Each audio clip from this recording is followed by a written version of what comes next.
sorry, I'm getting over a sore throat. But just wanted to point out, did you all get kind of the little one sheeter in the front with the bios?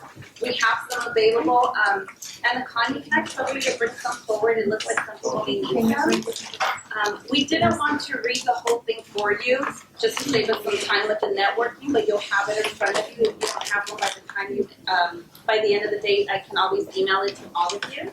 And we will ask a few questions. You have them in front. And I would say take a brief moment to introduce yourself. The whole 5 will be here, and then from there we'll leave some questions towards the end, and then we will also break into like networking sessions. So I'm hoping and inviting all of our professionals that are here to try to stay towards the end, so that we can have the networking component. Thank you so much. So that we can have the networking component available and take advantage of that opportunity. And I would really like to make a call for students. This is a great opportunity for you to have because you don't always have everyone present, right? All those questions that you think of or any kind of thing that you may be more curious about, and even practicing your networking with a professional, this is the time to do it in a learning space as such. Okay, so just really want to put that out there to please make sure that if you can, stay a few more minutes to continue the networking component. Okay, great. So without further ado, if we can go down and then just, we'll start with Mara. And the first question would be, please introduce yourself and talk about your journey to the career of your choice. Sure. So my name is Mara Quinn. I work at PCC, which is a recruiting in the audiovisual industry, so for Workforce Solutions. I am the communication specialist at PCC, so I do the marketing and I take a large part in advertising the jobs that we have available and connecting with people who are qualified for those jobs. So the talent that we're seeking to the clients that are looking for them. So how I got into this is actually interesting. So I went to school for communications. I've always been really interested in marketing and creative design, also technology and IT. So I went the communication route and started looking into different ways that I could combine both of those. So I found PCC online and started through the IT part of the company, working as an IT data analyst, which then formed into me becoming the communication specialist for the company. So when I first started at the company, I actually did not even know what AV was.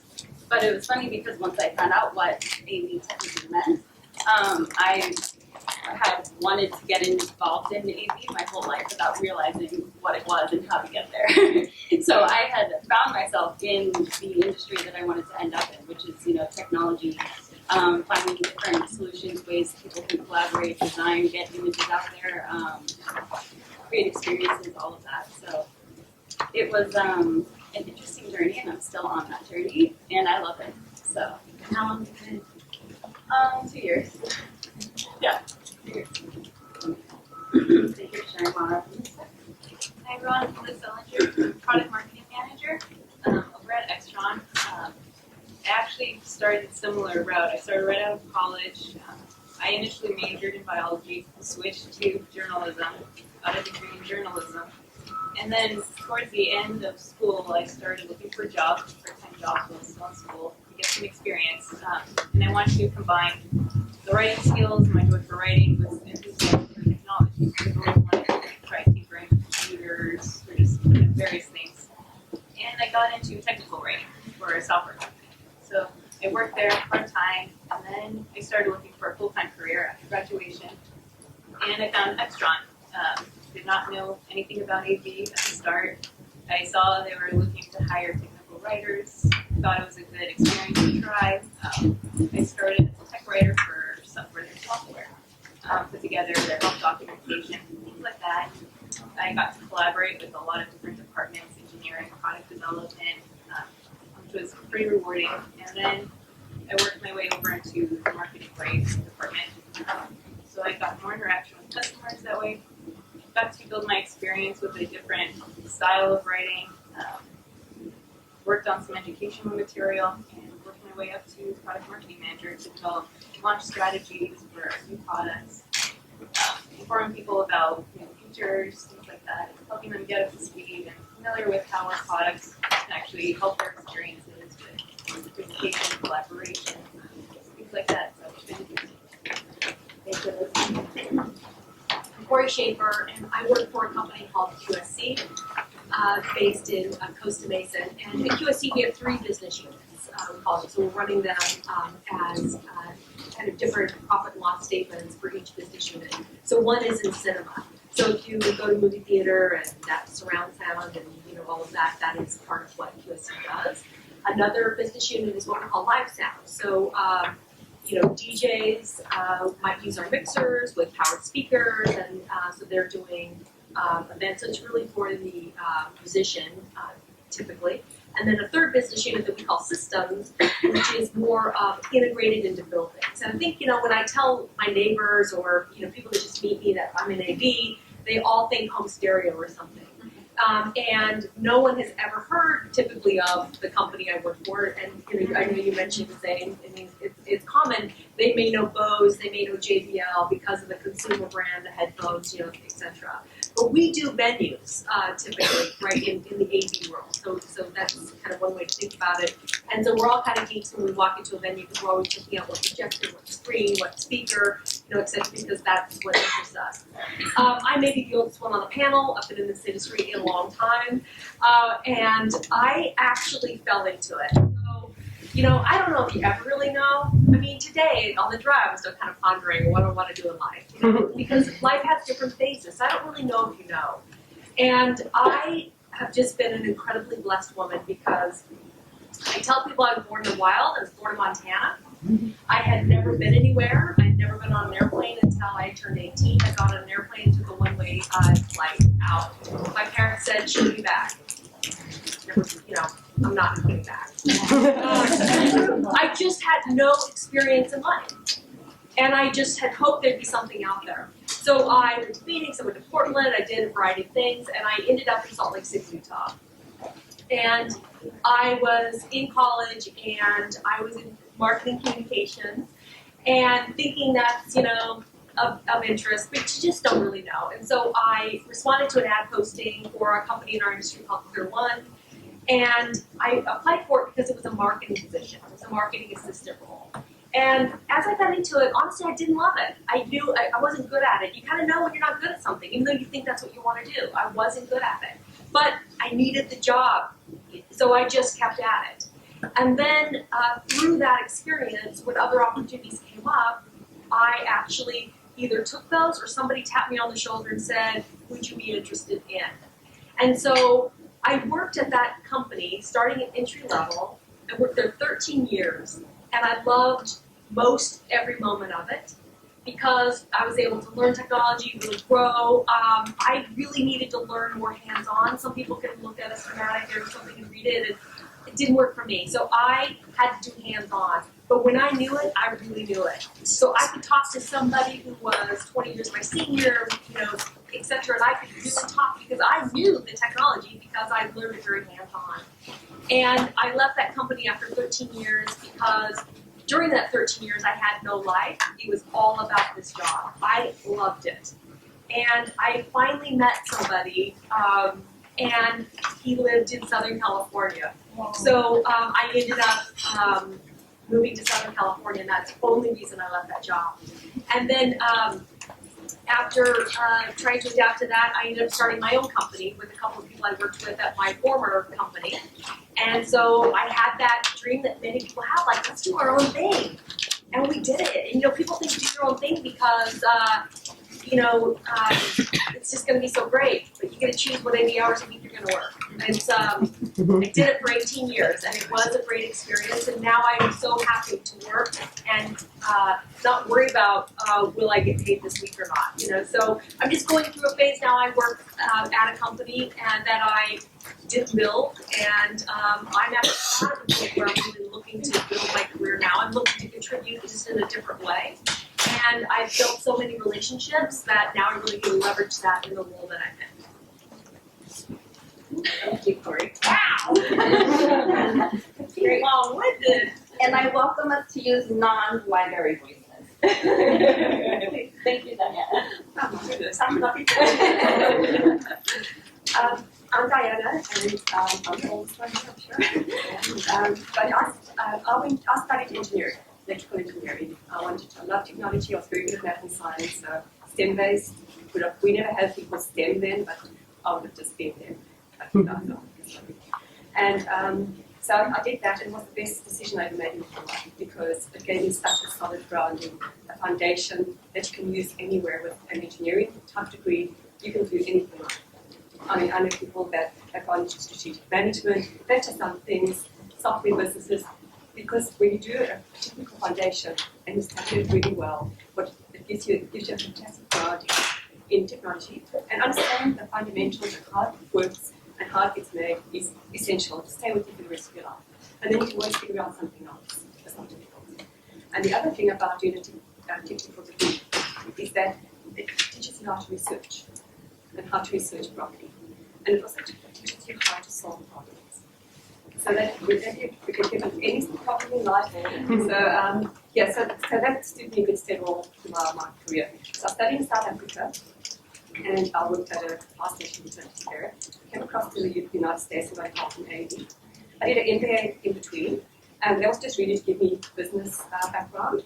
And I think it's the right thing to do to get your solid technical background and your business later. After you've got experience, not that way. You need business experience to study business, marketing. And that gave me a real good overall understanding. I came to the US, got the first job I applied for as an immigrant, I would say, and then so I've been in the AD business for 23 years, and I've done everything. I've done product management, I do engineering design. That's my favorite. That's where my heart lies. I do that all the time. I've done business development. Still do a bit of that, meeting with clients, getting new business, but I've learned those skills over time. And so the business, and I've done management itself, engineering management and operations management. So the business I'm in is a design board for division company. We call ourselves a system integrator. And by design, we'll design the system. We work with architects, and we work closely with the clients. What are your needs? What do you really want out of this? And with the architects to make sure it looks good and integrates and meets their requirements. And then we design the system, and we buy the equipment and components, and then we do the installation. We would have people that actually build the systems, build racks of equipment, installed on the site, work with general contractors and other people on the job sites, and do a lot of software programming. All the systems are software based as well, and put this all together, configure it on the networks, everything's network based, and and then hand it over. So that's what I do. Wonderful, thank you for sharing. So I think I'm going to stand over here, just, you have the questions there, but just so everyone can hear them more or less, I'll stand over here. One of the things that I saw as a commonality is you have to keep your options open, right? You never know what opportunities are out there, and so many times, as we know research shows, it takes about 5 times of changing your major until you finally realize, oh, this may be it. Again, that's not everyone, that's just overall the research that has come out. What I like to extend to that is that many times we end up majoring in certain, we get certain degrees or major in certain industries that life kind of throws opportunities at you, right? Where you end up doing something else, and that's okay. So I just want to put that out there because I know that many times as we're looking at, well, what major should I get a degree in, right? Because I'm not sure, can I do this, can I do that? I think the goal here is just get one, right? And once you start providing, excuse me, time and opportunities for you to do some research, for you to do some exploration, to get some networking time, right? That way you never know who can connect you with what. That's truly where the fun begins, okay? So thank you again for sharing your experiences with all of us and a little bit of what your journey has been like. The next set of questions, we will ask one or two of you maybe to answer to save a little more time with our networking session towards the end. The fun part. What do you find most rewarding about your career, and or what is the most challenging? Questions up for grabs. Thank you. So, I think there's a couple of things that I find rewarding. Part of it comes down to the relationships you build, both with the people that you work with from day to day, whether it's working, collaborating with different folks in different departments, or even whether it's the customers or the people that actually use your products.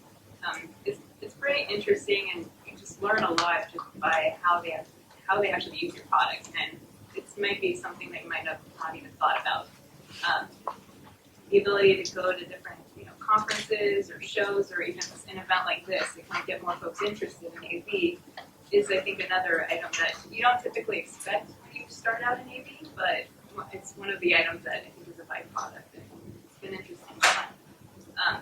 One of the items that I think is challenging, probably is challenging for no matter what industry or what job, it's probably balancing time with family workloads. I think that it's probably one of the biggest challenges, especially if it's something that you love doing with AV. Sometimes, or any industry, you get so involved in it that you have to remember to take a step back and okay, spend some time working on some other hobbies, or spending and traveling, or doing some other things. But I mean, all in all, I think it's an enjoyable ride. Thank you. So what I found rewarding again is I do love technology. So with AVM, you saw that also video, for instance. I mean, that is real. You do get involved with the flashy stuff and designing it, putting it together, and making it work. You do get involved with clients say, I want my LED wall over here, and I want this over here, and I want that to talk to that, and they give you this requirement. And you have to go out there and design it, and that's pretty awesome. And then you have all these leading edge technologies there that you can choose from. So going to the shows is pretty wild. A lot of wow factor when you see them. But there's so much complexity that goes behind everything that you see. And then you need to understand that and you have to work with it, put it together, and that's just an awesome challenge. So I like that. And oftentimes, I've said before, in the AV business, there's so many different ways you can do things. And so when you get thrown a problem that's switched, it's like English. They make this, do that. And then you have the ability to say, okay, fine, I can design something up. I want to, and I put all my thoughts into it, all my experiences into it, do a lot of research, you spend a lot of time researching, and different products and things like that, and then coming up with something that you think is like the optimal solution. That's what I find rewarding. I agree with the challenge, balancing family life. When you get older and you get married and you have kids and things like that. But what's happening a lot in the industry now is there's a lot of remote work. It's happening for you to mind. There's so much stuff that can be done remotely now. Engineering design can be done remotely. Software programming can be done remotely. Even testing systems can be done remotely. So they get on the network, and networks are becoming so great and efficient these days that there's lots of opportunity there to have a real balanced work home life as well in the future. Thank you. Question 3, what would you consider the most important skills and values current students should cultivate if they seek similar employment in the future? Well, I'll go ahead.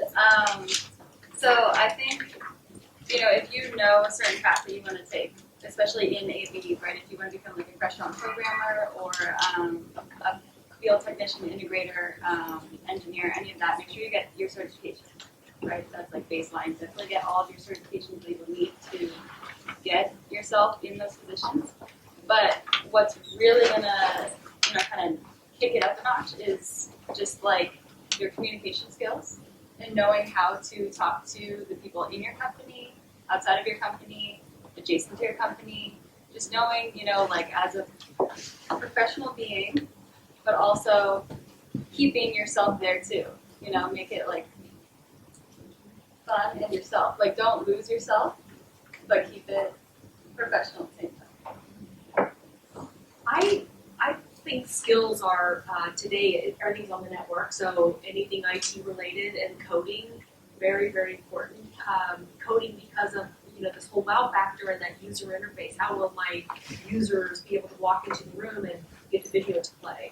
And just one at Ebola, we used to teach design thinking. So if you can take a design thinking course, because it causes you to really think how users think, and it really challenges you to think very differently.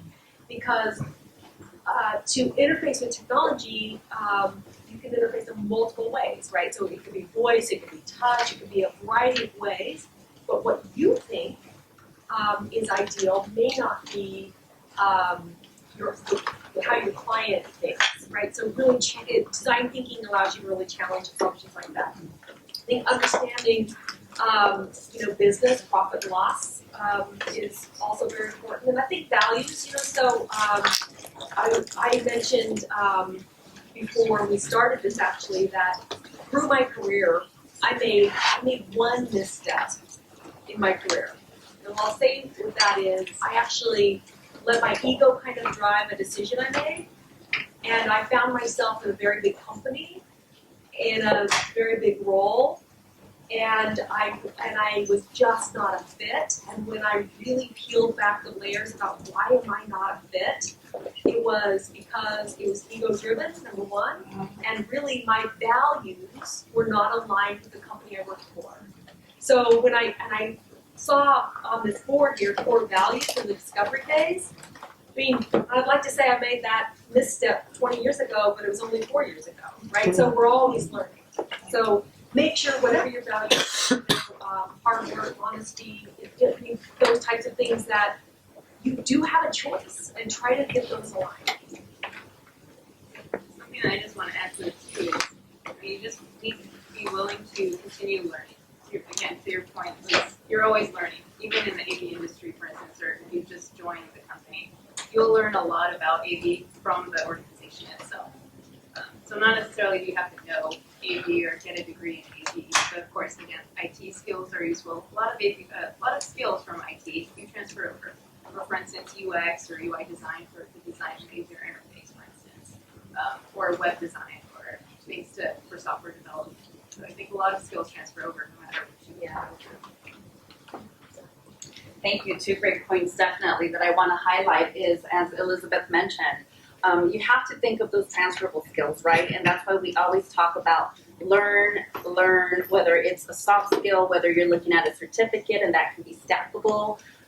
Just learn, be inquisitive, explore, do some research. And then Corey, thank you for sharing a personal story on that point, because it's very true. And that's one of the things that we like to highlight in the Career Center. It's ensure that you are looking at careers where you have not just your strengths, but it's also tied into your core values. Because in the end, truly, that is where you find your purpose. And that's how you end up waking up in the morning and going happily content to your place of work instead of dragging feet, right? So it's an ever-learning experience. I think you made a great point where it's forever learning, right? The learning never stops, whether it's academically, whether it's finding new innovations within your industry, and whether it's exploration of the self. So thank you so much for pointing that out. 4th question, who do you think is the future of your industry, and what is currently changing or evolving?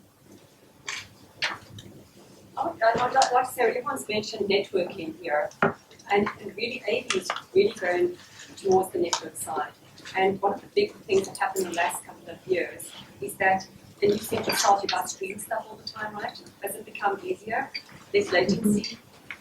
So what happened is the compression algorithms have got better, and you can stream over networks now much more easier. The components are in place, so you can do high definition video streaming very easy. So before, we'd have to send the signals through switchers and devices like that. But now it's moving much more into a network managed environment. So you have a big network switch that sends all these signals, and it's all streamed over the network to these different places. So understanding IT infrastructure. Thank you. Thank you for sharing. I do want to point out that some of our students have left us, and that's because they have thought that one. And so thank you for all of those that are able to still stay and join us. So we'll move on to the next question. And this one, please, if each of you can take a moment to answer it, that would be great. Do you have any advice to current students trying to enter this employment sector? Are there specific opportunities, courses they should seek out while in school? I'll go first. I think again, focus on the technology base. If you're going off to a 4-year college now, for instance, you're transferring, I would get a technical degree as your first degree. Worry about business later. With business concept experience as well. In the technologies we mentioned, a lot of their IT network audio classes, video classes, definitely get software, computer skills. Coding is critical. Whatever you're going to do, make sure you can combine it with some programming, coding skills will do that. But understanding of technology, electronics, whatever, is very good because once you understand that, you can always use it. The other thing I'd encourage everyone to do is do the labs. When your course Appbox labs, go to and enjoy it, embrace the labs. Experiment with the equipment or what they're giving you to do. Experiment. Take risks. You don't get that opportunity so much when you're in a commercial environment trying to make a profit. So just enjoy when you're in college and like really, what if I do this to this and that? Just try it. A lot of things do that. And then the other thing is you'll be working in groups and teams. Embrace that because workforce is all about working in teams. So when you're working as a team, don't say, I want to do this on my own, I can do it better, I'll take care on my own.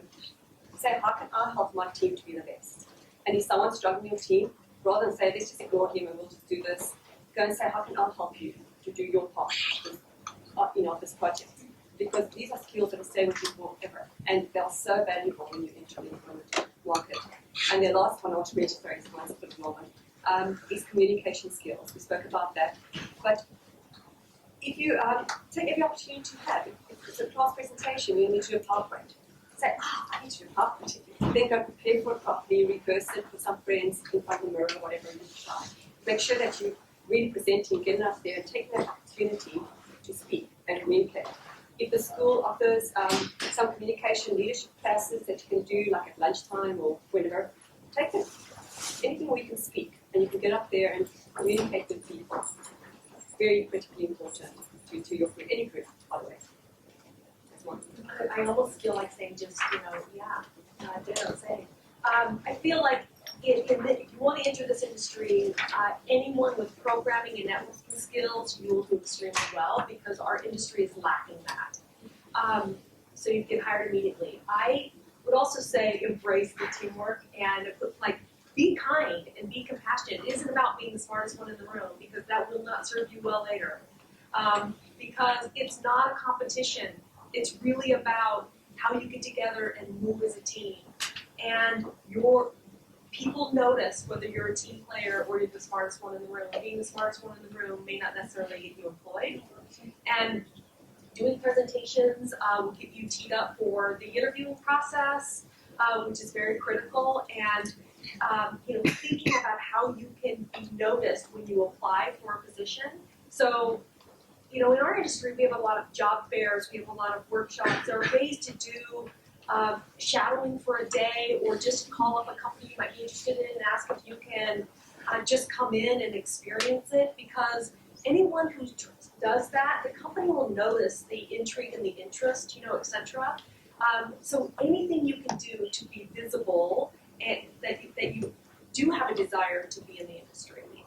And of course there are always internships and things like that, but there's a plethora of opportunities to network and then when you think you're interested in something, just ask if you can stop by for a day and see what it's like. I say a lot of the same actually. The networking, again, a lot of the hands-on experience, whatever hands-on you can do. Tinkering with various items, for instance, voice control or some sort of side project or something. How can I get my TV at home to actually operate through Alexa or through Google Home or something like that? I think presentation, communication skills, improving any sort of research skills that you have, and again, collaborating with other folks. Because again, if you might not be too proficient in a skill, you will lean on somebody else to help you with that area, for instance. So it's definitely a team effort. Yeah, I agree with what everyone has been saying, but I really want to emphasize too having a problem-solving mindset. Approaching things that might be scary or you have no idea how to solve them, or maybe there's a set way of solving them that for some reason just isn't working. Having the wherewithal to understand that and then go outside of it and see what kind of solution you can put in place that might not have been used before. Having that mindset and going forward, no matter where you're going, is going to take you somewhere, and it's going to be awesome. So that's number one, I would say. And then another thing is try everything. Anything that you have the opportunity to do, take advantage of that. There have been so many times in my life where I've been scared, even coming here today. But I'm here and I'm doing it, and it's awesome. And I feel everyone's energy, and it's like a great experience. And now I'm like, okay, check. What's the next thing? You know? So getting all of those things under your belt, just keep going, keep going, keep going, and you'll really start to build yourself. You know, you might not know where it's taking you, but it feels good getting there, and that's one of the most important parts. Let's do one last plug for this industry, because when you know how to code and you know networking, there are multiple opportunities for you. You know, a lot of people want to work at Facebook, Google, you know, those types of tech companies, and we're not that. But there are so many opportunities to advance and to get your hands, you know, into so many things in a business in this industry. And so I think the growth would be faster, and you definitely would be able to do more. And our industry is really suffering with the lack of youth. And so I don't know of any other industry other than this one this industry is so kind as well. Meaning, when I joined, I knew nothing. And so many people stepped up and just helped me along the way, and they continue to do so. There are no jerks in this industry. I don't know why. It's just really unique in that.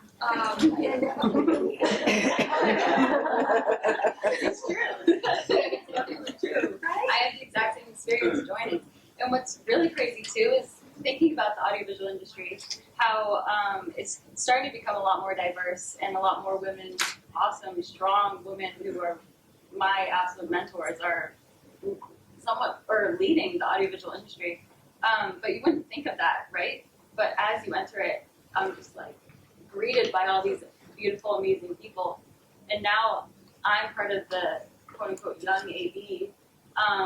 And I want more. Like, I want more. We need that, you know, we need diversity, we need young mindsets, and we need different ways of thinking. That's the only way that's going to bring us to what's next. That's what the real future of the industry is. We can't decide it up here. We need, you know, right here, to bring it together. That's a beautiful way of ending it, Mara. Thank you.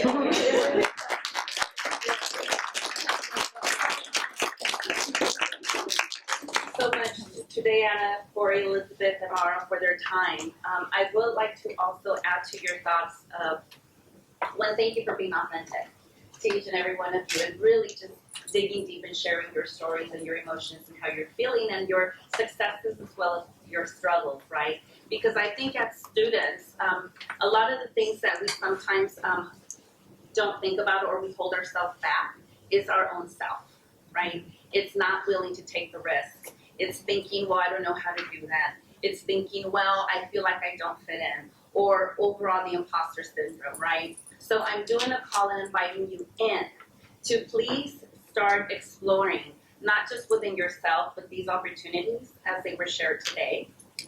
You have the potential and the resources at PCC to continue helping you navigate that. You have a full Freeman Center that's happy to discuss not just career exploration, career development, job development, but truly to look at how can we help you build your skill sets, make the best decisions for yourself and your goals, and also connect you to amazing people as such, right?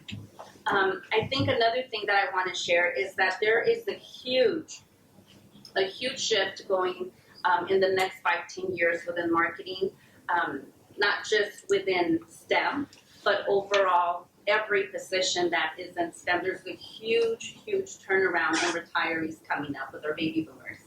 And so with that being said, you have companies not just here with AV, but you also have engineering is a big one. When I'm talking to these, when I'm talking to CEOs of these industry sectors, they're sharing with us. They're saying we have about 60% of our workforce that will be leaving in 10 years. We need people now. So what I'm sharing with you is you are in a great position right now because the opportunities will be the ones that you want to create for yourself. Because there is a lot of need, not just with talent, with diversity.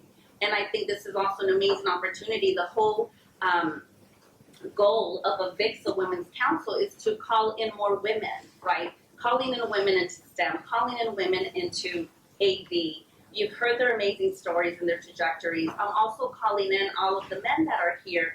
Males, please be supportive to the women that want to be in this industry. It's still a very heavy dominated industry within males, but there's so much opportunities. So be that advocate, be that ally for a sibling, a sister, a cousin, a friend. And again, you've heard it all through as far as the teamwork component is extremely important. So start honing in on those skill sets and start being each other's cheerleader, for lack of better words, and getting things done together. So again, thank you to each and every single one of you for being here. I will allow a few minutes of questions that we can address together, and then we will break up into networks. So during the day, I focus on your work. I don't find it because I don't feel guilty.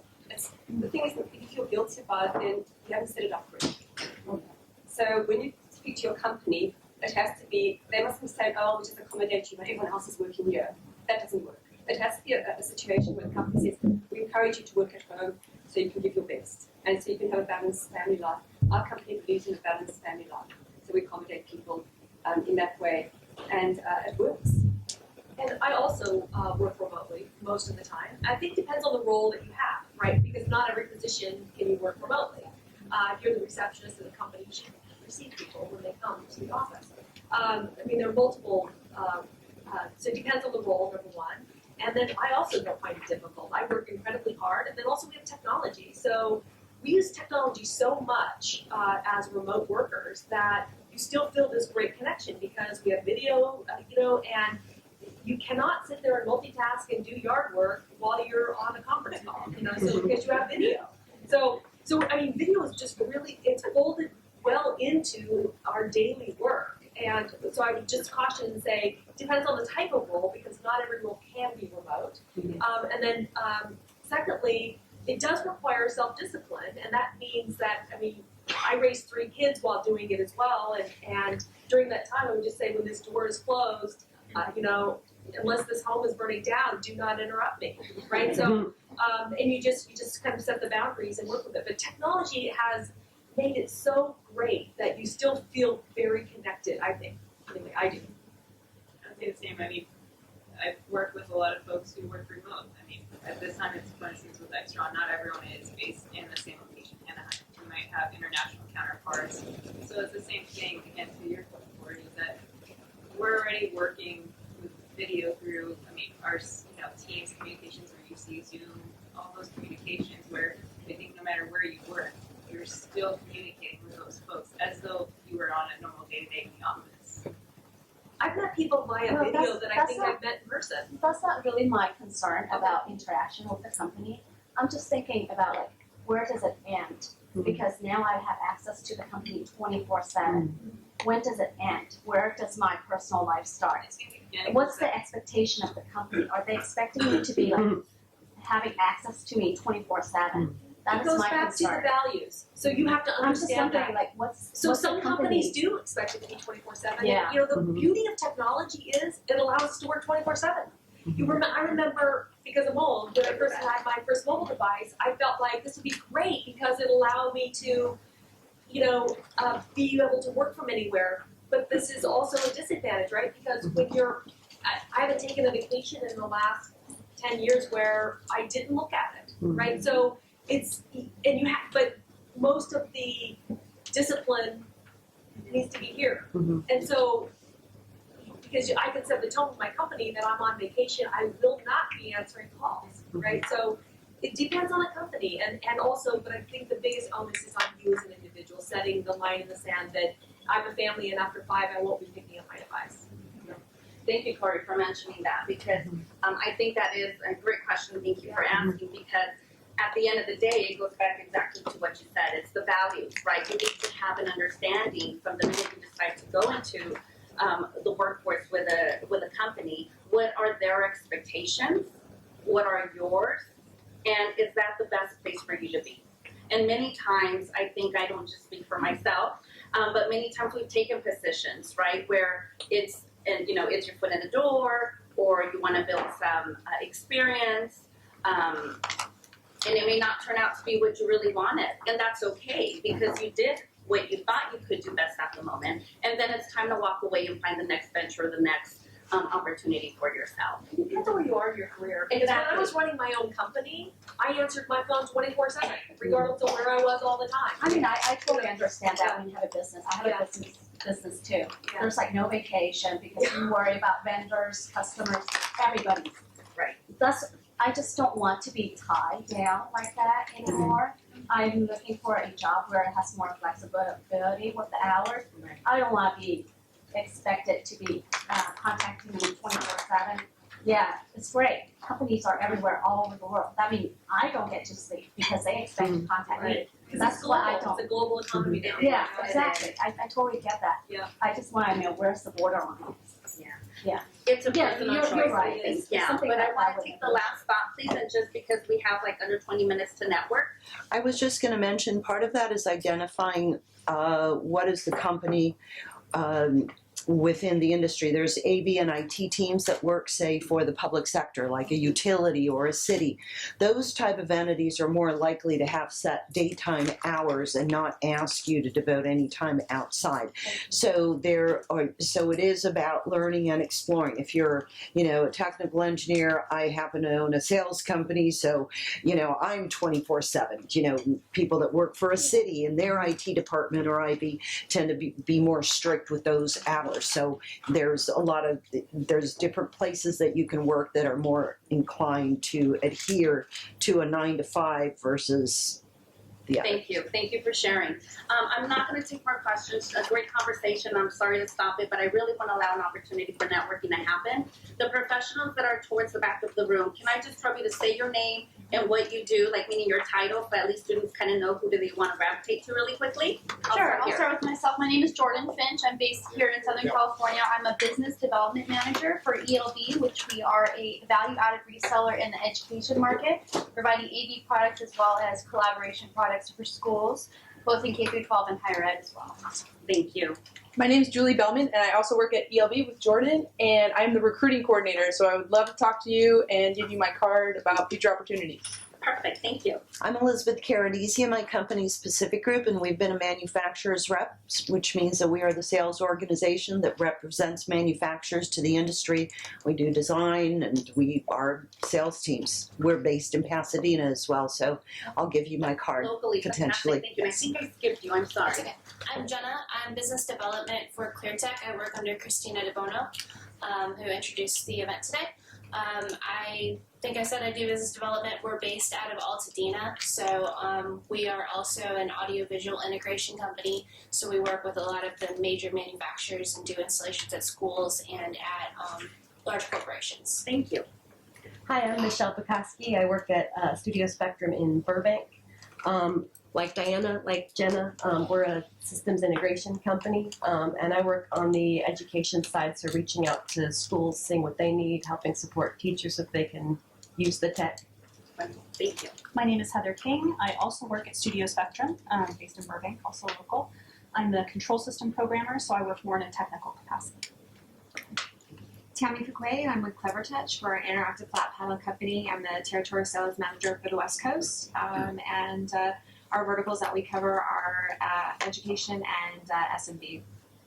Thank you. I'm Twee. I work at ClearTech, also the Christina. I'm the operations manager there. I tell everyone I just do my best. Thank you. Alan Goltz, I work for Extron Electronics. I'm a control engineer. I do technical support. I design user interface, work on configuring panels, do programming. Thank you. Brandy Alvarado, I work for Mad Systems out of the city of Orange. We're a creative technology solutions designer, and I'm also the chairperson for the Avixa Women's Council, which means I get to run all the global groups. So I'm glad to be here. I'm Mike Doherty with Extron Electronics. We're a manufacturer of professional AV equipment. I handle the education market for Extron for the Southwest Territory in support and service and design and troubleshooting. So totally educated. Thank you. Thank you so much to each and every one of you for being here. I will end here and let the networking begin. Thank you again so much, everyone.